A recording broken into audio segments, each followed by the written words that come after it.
मेरा नाम हर्षिता है। मेरी उम्र 50 साल है। मेरी अम्मा घरेलू औरत थी और पापा खेतीबाड़ी करते थे। हम 3 बहनें थीं। मैं बहनों में सबसे छोटी थी।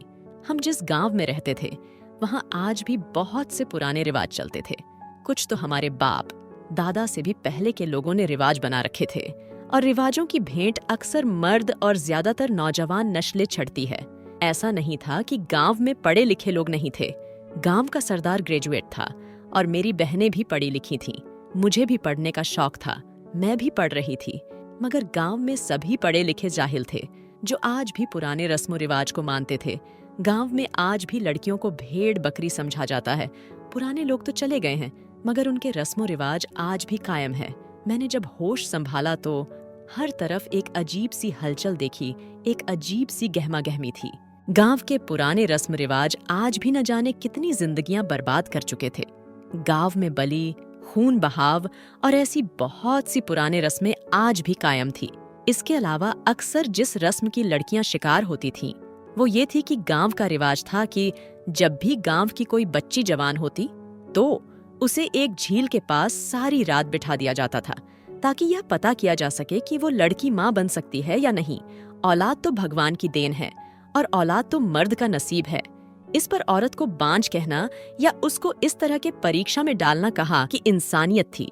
मगर हमारे गांव के बड़े बुजुर्गों ने यह रिवाज बना रखा था, मगर इसके पीछे छुपे राज से कभी कोई वाकिफ न हुआ था।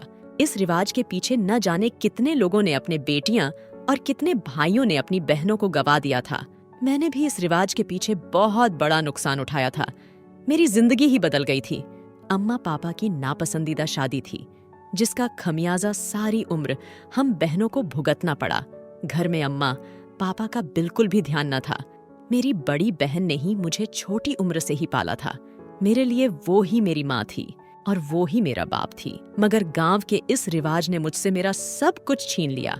मैं जब 8 साल की थी तब एक रोज अम्मा मेरी बड़ी बहन को अपने साथ ले गई और अम्मा जब शाम के वक्त घर लौटी तो अम्मा अकेली थी। जाते वक्त मेरी बहन बहुत घबराई हुई थी, मगर मेरी अम्मा के चेहरे पर कोई डर नहीं था। जब अम्मा अकेली घर लौटी तो मैं पूछे बगैर न रह सकी कि मेरी बहन कहाँ है। अम्मा कहने लगी, जब तू बड़ी होगी ना तब तुझे भी बताऊंगी। मगर मुझे उस वक्त बस अपनी बहन का इंतजार था। मगर मुझे अपनी बहन का इंतजार आज तक रहा और वो कभी भी वापस न आई। मैंने अपनी जिंदगी का सबसे बड़ा खजाना खो दिया था। मैं दिन रात रोती रहती, मगर मेरी बहन उस रोज के बाद कभी वापस नहीं आई थी। मैं हमेशा अम्मा से पूछती कि मेरी बहन कहाँ गई है, तो वह कह देती कि तुम्हारी बहन किसी के काबिल नहीं थी, इसीलिए वो मर गई है। मुझे अम्मा की बात बहुत बुरी लगती थी। अम्मा ऐसे कैसे कह सकती है? लेकिन कभी अम्मा की बात की समझ न आई। कुछ अरसा गुजरा। मेरी दूसरी बहन को भी अम्मा अपने साथ ले जाने लगी, मगर इस बार मैंने सोच लिया था कि मैं अपनी बहन को कहीं नहीं जाने दूंगी। मैंने अम्मा को बहुत रोका और अपनी बहन का हाथ पकड़ लिया, मगर अम्मा ने मुझसे मेरी बहन का हाथ छुड़वाया और उसे साथ ले गई। मुझे बहुत हैरत होती कि आखिर अम्मा बहन को कहाँ ले जाती है। राज पता करने के लिए मैं भी अम्मा के पीछे चल पड़ी। बहुत रात हो चुकी थी। अम्मा मेरी बहन को लिए चलती जा रही थी। मेरी बहन बहुत डरी हुई थी और बार बार अम्मा से कह रही थी कि अगर मैं वापस न आई तो जिस पर गुस्सा होती और कहती, बस मेरी नाक ना कटवाना। मुझे अम्मा पर बहुत गुस्सा आ रहा था, मगर मैं खामोशी से अम्मा के पीछे पीछे चलती जा रही थी। अचानक अम्मा एक नदी के किनारे रुक गई। मुझे रात के अंधेरे से बहुत डर लग रहा था, मगर मैंने हिम्मत नहीं हारी और अम्मा को छुप कर देखने लगी, जो इधर उधर देख रही थी, और फिर बहन के चेहरे पर बड़ी सी चादर डालकर उन्हें वहां बिठाकर वापस आ गई। मेरी बहन पीछे से आवाजें देती रह गई, मगर मेरी अम्मा को उन पर तरस नहीं आया। मैं अम्मा को ही देख रही थी। जब अम्मा की नजर मुझ पर पड़ी तो वो मुझ पर गुस्सा करने लगी और कहने लगी, तुम यहाँ क्या कर रही हो? मगर इस बार मैंने भी सोच लिया था कि मैं अम्मा को यह सब करने नहीं दूंगी। तभी अम्मा से कहा कि मैं अपनी बहन को यहाँ तन्हा नहीं छोड़कर जाऊंगी, मैं अपनी बहन को साथ लेकर जाऊंगी। मगर अम्मा ने कहा कि सुबह तक आ जाएगी वह वापस। मैं अम्मा के साथ घर वापस आ गई, मगर पूरी रात सो न सकी। मुझे बहुत खौफ महसूस हो रहा था। ये सोच मेरी जान लेने के लिए काफी थी कि अगर मेरी बहन भी सुबह वापस न आई तो मैंने सारी रात जाग कर काटी। मुझे किसी तरफ सुकून नहीं मिल रहा था। मुझे तो बस सुबह का इंतजार था। अगली सुबह घर में कोहराम मच गया। हर तरफ रोने की आवाजें आ रही थीं। मैं जल्दी से कमरे से निकली तो सामने का मंजर देखकर हैरान रह गई। जब सब औरतें अम्मा के पास बैठी रो रही थीं और उनमें अम्मा सर थामे बैठी थीं। मैं जल्दी से अम्मा के पास गई और अम्मा से पूछा कि आखिर अम्मा को हुआ क्या है? आप इतनी उदास क्यों बैठी हैं? और सुबह तो दीदी को आना था ना, वापस अभी तक आई क्यों नहीं? मैं जाकर देखती हूँ अम्मा, दीदी को वापस लेकर आती हूँ। मगर मेरी पड़ोसी ने मेरा हाथ थाम लिया और सख्त लहजे में बोली, जो औरत अंदर से खाली हो उसको बोझ क्यों बनाकर रखना है? शुक्र अदा करो कि वो मर गई। पड़ोसी की बात से मैं अंदर तक दहल कर रह गई थी। मैंने बेयकीनी से अम्मा की तरफ देखा जो सर झुकाए बैठी थी, जैसे कोई बड़ा गुनाह कर दिया हो। मगर मैं यह सब बर्दाश्त नहीं कर सकती थी। मैं अम्मा के पास गई और उनसे पूछा कि क्या जो पड़ोसी कह रही है वो सच है, जिस पर अम्मा खामोश नजरों से मेरी तरफ देखी और फिर हाँ में सर हिला दिया। यानी मेरी बहन इस दुनिया में नहीं रही। दूसरी बहन के बाद तो जैसे मैं जीना ही भूल गई थी। हमेशा चुपचाप रहती। अम्मा भी अब मुझसे अजीब रवैया रखती, बात बात पर झिड़कती। मैं जब अम्मा से पूछती कि अम्मा ऐसा क्यों करती है तो कहती कि तुम बेटियों ने मेरी इज्जत कहीं की नहीं छोड़ी। मैं हैरानगी से अम्मा को देखती रह जाती।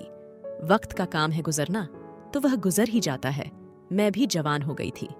अम्मा ने मुझे बेहद खूबसूरती से तैयार किया, दुल्हन की तरह सजाया। मैंने अम्मा से पूछा कि यह सब क्या कर रही है, तो कहने लगी कि मुझे यकीन है तुम मेरा सर झुकने नहीं दोगी। आज तुम जवान हो गई हो और रिवाज के मुताबिक तुम्हें भी आज झील के पास भेजा जाएगा, ताकि यह जाना जा सके कि तुम माँ बन सकती हो या नहीं। अम्मा की इस बात पर तो मेरी आंखें हैरत से फटी की फटी रह गई। मैंने अम्मा से कहा कि क्या अब लोग बताएंगे कि मैं माँ बन सकती हूँ या नहीं? यह तो भगवान का काम है ना, तो फिर भगवान पर ही छोड़ देना चाहिए। मैं इस रिवाज का शिकार नहीं होंगी। मैं हरगिज नहीं जाऊंगी। मुझे अम्मा की बात ने बहुत गुस्सा दिलाया था। अम्मा ने जो जेवरात मुझे पहनाए थे, मैंने गुस्से में उतार फेंके और अपनी जगह से उठ गई।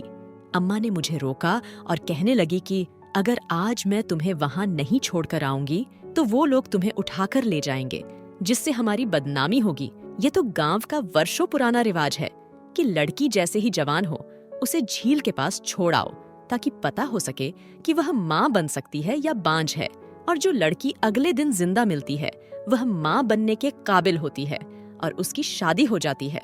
और जो लड़की गायब होती है उसे बांझ समझकर भूल जाते हैं। और ये रस्मों रिवाज हमारे बुजुर्गों ने बहुत सोच समझकर बनाए होंगे। इसीलिए तुम भी अब जाओगी। मैं भी अभी नई नई जवान हुई थी जब मुझे भी उस झील के पास बिठा दिया गया। लेकिन मेरी रूह कांप गई जब आधी रात को एक आदमी वहां आया और मुझे अपने साथ ले गया। मुझे बहुत डर लग रहा था। मैं उस आदमी का चेहरा तो न देख सकी, क्योंकि मेरे चेहरे पर बहुत बड़ी काली चादर डाल दी गई थी, जिससे मैं किसी भी चीज को देख नहीं पा रही थी और ना ही जानती थी कि मुझे कहाँ ले जाया जा रहा था। बहुत लंबा सफर था जो मुझे तय करना था। मगर मैंने सोच लिया था कि कुछ भी हो जाए, मैं इस रस्म को खत्म करके रहूंगी। इस रस्म के पीछे जो घिनौना खेल खेला जा रहा है वो खत्म करके रहूंगी। मेरा हाथ जिस आदमी के हाथ में था उसने मुझे एक जगह रोक दिया और मेरे चेहरे से चादर हटा दी। मगर सामने का मंजर देखकर तो मेरी रूह कांप गई जब मुझे कमरे में भेजा गया। उस कमरे में बहुत सी लड़कियां थीं जिनके साथ गलत हरकतें की जा रही थीं। सामने का मंजर देखकर मेरा तो वजूद कांपने लगा। ये सब क्या हो रहा था? मुझे अपनी आंखों पर यकीन नहीं आ रहा था। एक आदमी आगे बढ़ा और दूसरा आदमी से कहने लगा कि यह भी नई आई है लड़की। वहां हर तरफ की लड़कियां थीं। मेरे गांव की लड़कियां वो भी थीं जिनको मैं जानती तक न थी। वो सब लड़कियां रो रही थीं और खुद को बचाने की कोशिश में थी, मगर वहां किसी को भी तरस नहीं आ रहा था। मुझे भी एक जगह पर बिठा दिया गया था। वहां सब खूबसूरत लड़कियां थीं। मैं भी बहुत खूबसूरत थी, जैसे मेरी बाकी बहनें थीं। मेरे देखते ही देखते वहां 2 और लड़कियां आई जो बदसूरत थी। वहां खड़े मर्द आपस में बातें करने लगे और फिर उनको अगली सुबह घर वापस भेज दिया गया। मगर मुझे वापस ना भेजा गया। मैं समझ गई थी कि यहाँ कुछ तो ऐसा हो रहा है जो हमारे घर वालों को नजर नहीं आ रहा है। ये कौन सी जगह थी? मैं यह भी नहीं जानती थी। मुझे वहां से एक और कमरे में ले जाया गया।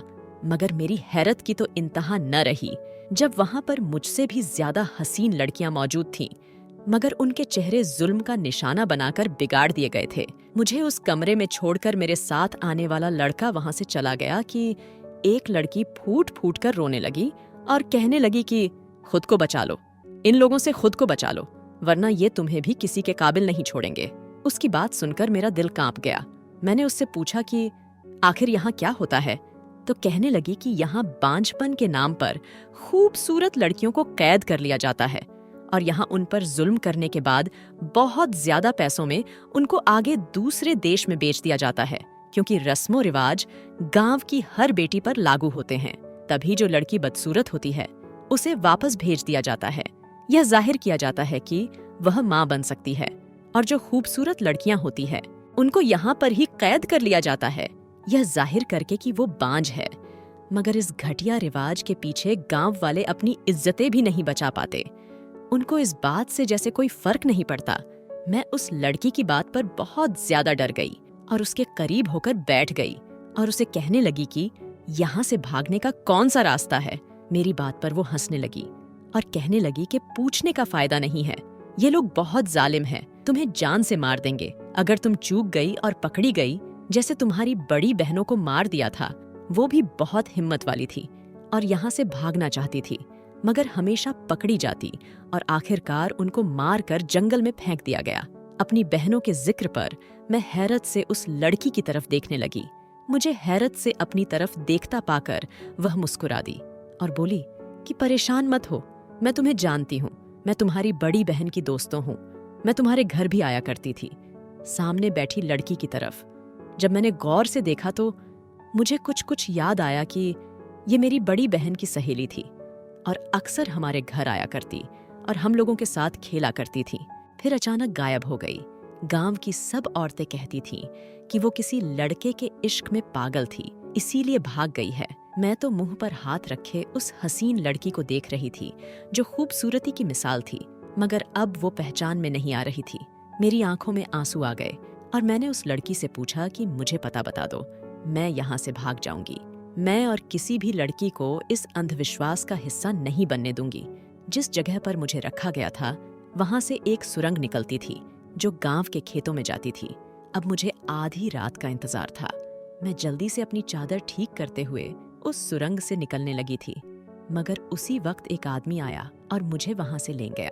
मुझे एक अंधेरे कमरे में बंद कर दिया गया था, मगर मैंने हिम्मत नहीं हारी। मैं अपने भगवान से प्रार्थना करती रही। आजमाइश का वक्त था, मगर मैंने सब्र से काटा था। उस कमरे में रेत ही रेत थी। अगली सुबह एक आदमी मुझे लिए अपने सरदार के पास गया। मैंने हाथ में रेत उठा ली थी। मैं नजरें झुकाए खड़ी थी। मेरी नजर सामने उठी तो पलटना भूल गई, क्योंकि वहां बहुत खतरनाक आदमी बैठा था जो बेहद खौफनाक था। वहां खड़े सब लोग मेरा सौदा कर रहे थे। उस रोज समझ आया कि इंसानी जान की कीमत क्या है। एक औरत लोगों के लिए आज भी भेड़ बकरियां ही हैं। मैंने आव देखा ना ताव, और हाथ में पकड़ी रेत अपने साथ खड़े खतरनाक आदमी की आंखों पर फेंक कर वहां से भाग निकली। मैं अंधाधुन भाग रही थी। न जाने मुझ में इतनी हिम्मत कहाँ से आ गई थी।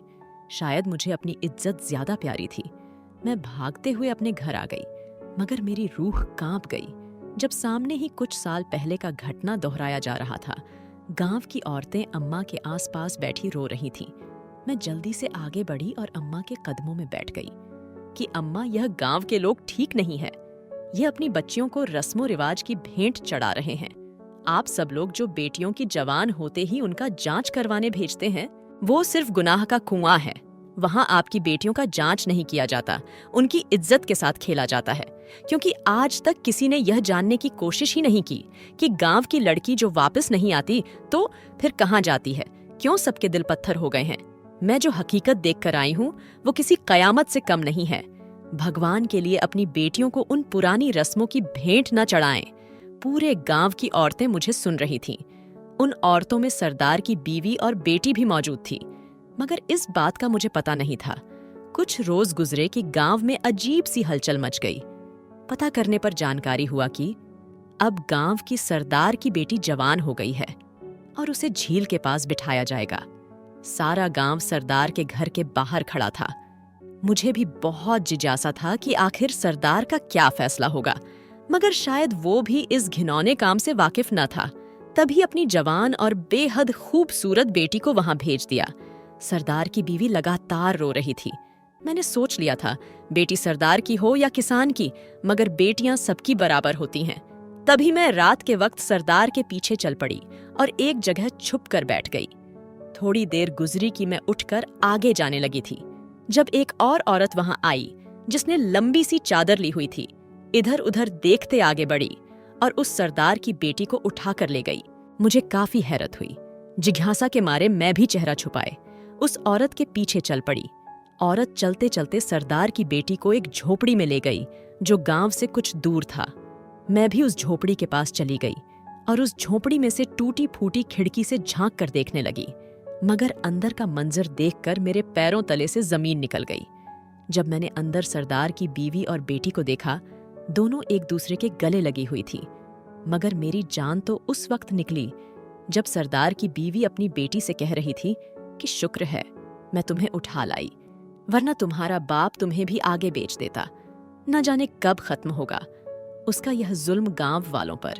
कोई इतना जालिम कैसे हो सकता है? मुझे बहुत हैरत हुई। यह सब सुनकर मुझे समझ नहीं आ रहा था कि मैं क्या करूं। जहां एक बाप अपनी ही बेटी का दुश्मन बना बैठा था, मैं खामोशी से झोपड़ी के अंदर चली गई। सरदार की बेटी और बीवी मुझे देखकर एकदम घबरा गई, मगर मैंने उनको तसल्ली दी कि मैं उनको कोई नुकसान नहीं पहुंचाऊंगी।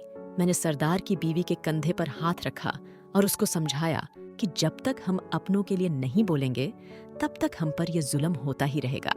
सरदार की बीवी रोते हुए कहने लगी कि ये सब सरदार का किया धरा है। सरदार को बेटियां बिल्कुल पसंद नहीं थीं, मगर भगवान ने मुझे 4 बेटियां ही दी। सरदार ने दूसरी शादी कर ली, लेकिन उससे भी 2 बेटियां हैं। तब से सरदार ने यह रिवाज बना लिया और सबसे पहले अपनी बेटियों को इस रिवाज की भेंट चढ़ाया और अपनी बीवी को तलाक दे दी। मगर मुझे न छोड़ सका, क्योंकि मैं बड़े घर की लड़की थी। मगर जब मेरी बेटी जवान हुई तब मेरे पति ने मुझे बताए बगैर उसको झील पर भेज दिया और मुझे यह कहकर टाल दिया कि वह कभी मां नहीं बन सकती थी। इसीलिए मेरी इज्जत के खिलाफ बात मैं बर्दाश्त नहीं कर सकता, तभी उसका शादी कराया हो। उस रोज के बाद कभी भी सरदार की बेटी ना मिली, क्योंकि उसे भी सरदार ने बेच दिया था। सरदार की बीवी की बात सुनकर मेरे तो रोंगटे खड़े हो गए। यानी आज भी इतने पढ़े लिखे होने के बाद लोगों में इंसानियत की इतनी कमी थी। बेटियां तो लक्ष्मी होती हैं, कोई कैसे इतनी नफरत कर सकता था?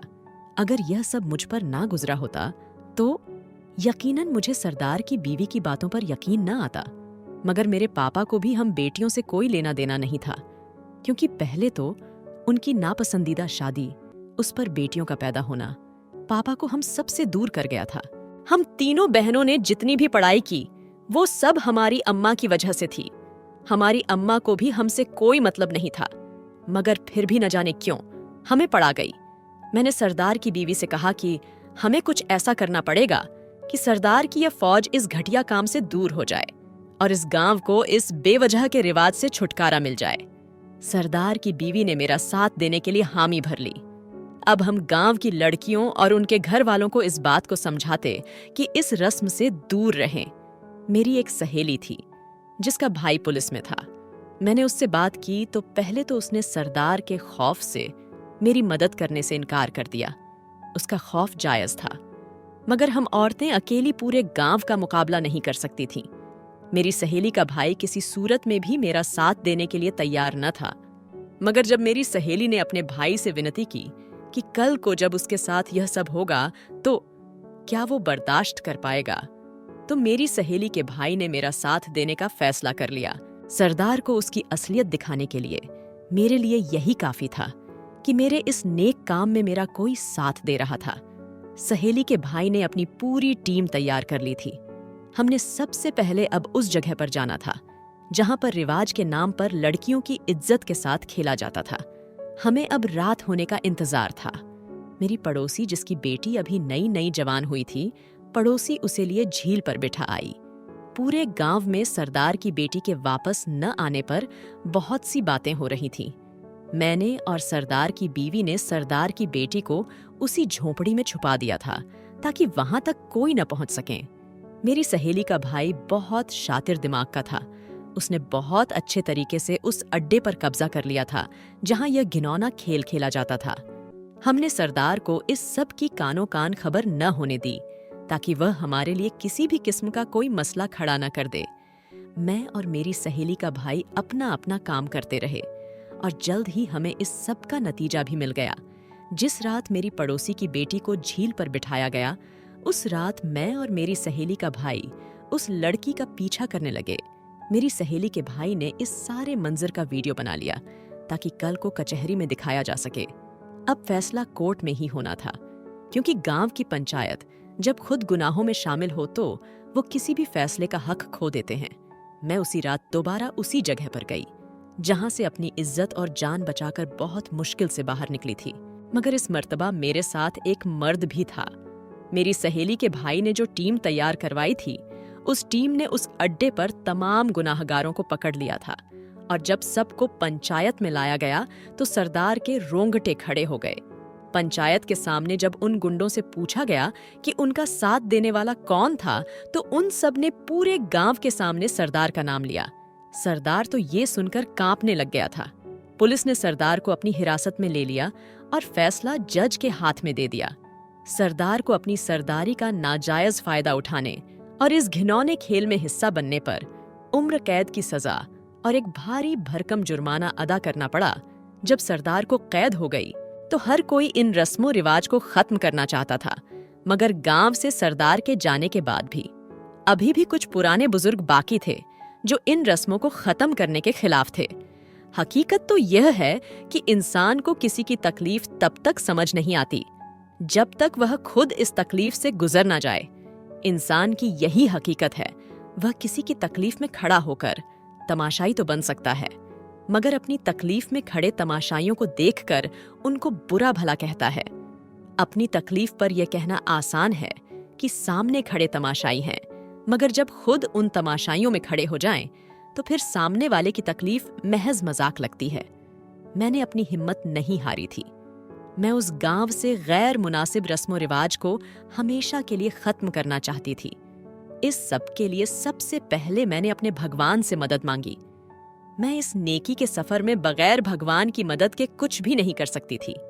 मैंने लोगों को अपने राय पेश की, जिनमें लोगों को अपनी बेटियों पढ़ाने पर जोर किया और उसके बाद बेवजह रस्मो रिवाज को खत्म करने की गुजारिश की। सबको उनकी जात की अहमियत बताई कि इंसान खुद के लिए बहुत अहम है और न ही किसी भी रस्मो रिवाज पर अपनी नस्लों को कुर्बान किया जाए। आपकी औलाद आपकी ही होती है, उनको किसी और के हुक्म के गुलाम न बनाए। जब भगवान ने हर इंसान को आजाद पैदा किया है, तो फिर क्यों हम लोगों के गैर मुनासिब रस्मों पर अपनी औलाद क्यों कुर्बान कर देते हैं?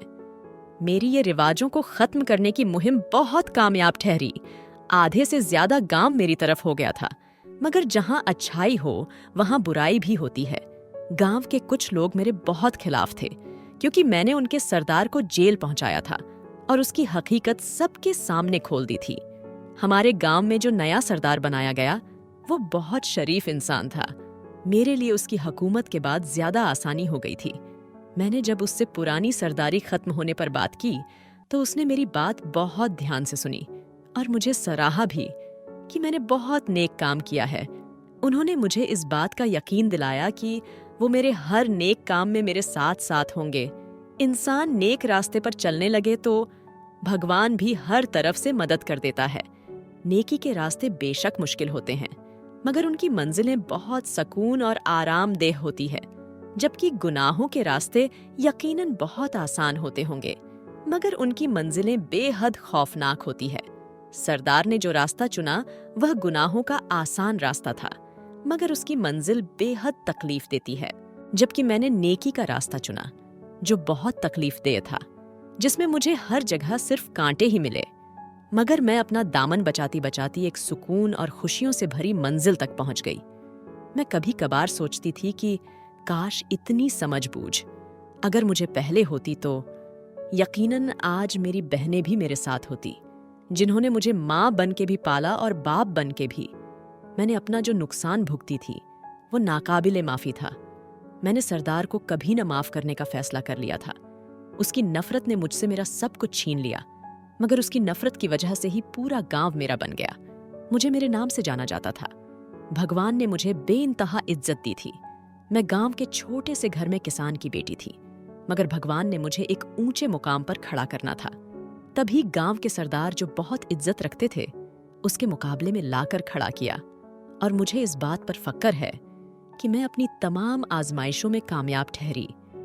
अपना नुकसान तो मैं किसी सूरत भर नहीं कर सकती थी, मगर गांव के तमाम बच्चियों को बचाकर मुझे ऐसा महसूस होता था जैसे मैंने अपनी बहनों को लोगों के जुल्म से बचा लिया है। मेरी बहादुरी और मेरी नेकी को देखते हुए मेरी सहेली के भाई ने मेरे घर रिश्ता भेजा। मेरी अम्मा को और मेरे पापा को भी यह रिश्ता मंजूर था। लड़का भी अच्छा भला था, मुझे भी उससे कोई मसला न था। खुशी से रिश्ता तय हुआ और शादी की तैयारियां शुरू कर दी गई। मगर इस मर्तबा तमाम रस्मों रिवाज के खिलाफ जाकर मैंने सादगी से शादी किया, दहेज जैसा बोझ खत्म किया, ताकि लोग इस सबसे भी सबक हासिल कर सकें कि बेटियां लक्ष्मी होती है। मगर आजकल के फजूल रस्मों रिवाज ने बेटियों को बोझ बना दिया है। शादी के बाद रिसेप्शन किया गया, जिसमें अमीर और गरीब भी बुलाए गए, ताकि लोगों में अमीरी और गरीबी जैसे ताने खत्म हो जाए। आज मैं अपने पति के साथ एक अच्छी जिंदगी गुजार रही हूँ, जैसे मैंने अपनी जिंदगी गुजारी, और जो जो अपनी जिंदगी से सीखा मैंने वो सब कुछ अपने औलाद को भी सिखाया।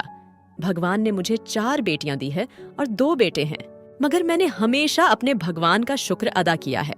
मैंने अपनी बेटियों को 4 दीवारी में कैद नहीं किया और ना ही गैरों के रस्मों रिवाज का मोहताज रखा, बल्कि उनकी अहमियत उनको बताई और उनको इस समाज में जीने का तरीका सिखाया। आज मुझे एक बात समझ आ गई कि मेरी जिंदगी का मकसद क्या था।